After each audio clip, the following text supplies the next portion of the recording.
coffee, beverages na ganito. Barista lang gawa-gawa. Ito, barista. Ayun, yung may barista rin po kami sa likod. Susunod namin. For you. Good, thank you. Partner po ng coffee. Oh, thank you! I love it! Alam mo ba, mahilig ako sa kape? Magiging parang Bango! Di tayo pwede by the ones and Janine. Let's hear it. Pilit nating iniwasan ganitong mga tanungan. Yung band rehearsal namin sobrang nakakapanibago kasi kumbaga nandun na sa top na na coach si Coach Julie. Na-enjoy namin siya, super. Chances. The reason why I turned sa kanila kasi nakitaan ko ng authenticity yung boses ni Princess. Sa kanya talaga ako namangha. Di na umasa, di na niwala. Lumalaylay siya ng konti. So, taso pa ng konting-konti. Na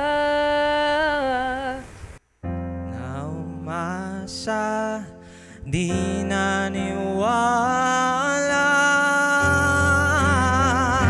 Konting-konti pa. It sounds kasi medyo throaty kasi siya eh. So, it really has to come from here. Like, ito yung diaphragm. This is your diaphragm, right? You need support and your back. Importante din kasi yung posture. And then open your para mag-ano siya, like mag-resonate yung sound. So, can we try again? Di na umasa, di na niwala.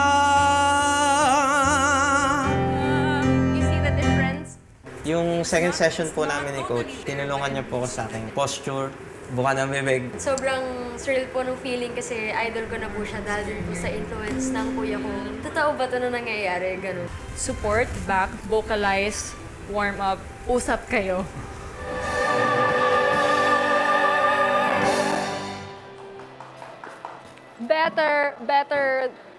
Better. What?